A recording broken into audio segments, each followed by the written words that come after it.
নমস্কার বন্ধুরা, আরজিপি ব্লগে তোমাদের সকলকে স্বাগত জানাই। তোমরা সবাই কেমন আছো? এদিকে দেখতে পাচ্ছ প্রায় সন্ধে হয়ে এসেছে, আর আজ সন্ধেবেলা আমার একটু এগরোল খেতে ইচ্ছা করছিল, সেই জন্য আমি আজ এগরোল বানাবো। তার রেসিপিটাই তোমাদের সাথে শেয়ার করব।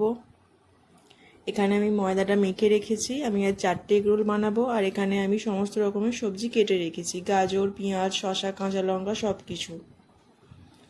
আর এখানে আমি রুটিটা বেলে নিলাম, তেল দিয়ে বেলেছি, বেশ বড় বড় করে বেলতে হবে। আমি একসাথে দুটো রুটি একবারে সেঁকে নেব, ভালো করে সেঁকে নিতে হবে। এখানে আমি তাতেই তেল দিয়ে নিয়েছি।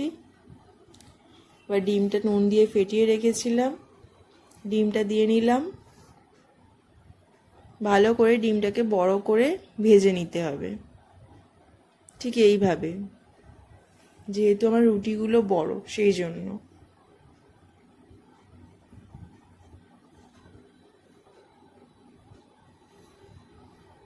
দেখো আমি রুটিটা দিয়ে নিলাম।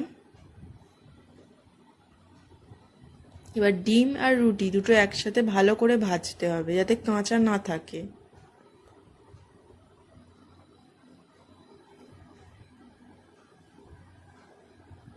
এবার উল্টে পাল্টে ভেজে নিতে হবে দুদিকটাই। দেখতে পাচ্ছ?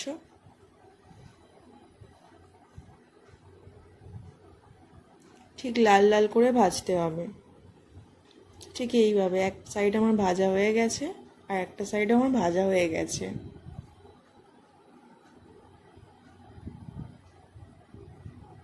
এবার আমি সমস্ত জিনিস ভেতরে দিয়ে নিয়েছি। নুন দিলাম, লেবুর রস দিলাম, টমেটো সস দিলাম। দেখে তোমাদের কেমন লাগছে প্লিজ লিখে জানিও। এবার ভালো করে ফোল্ড করে নিতে হবে।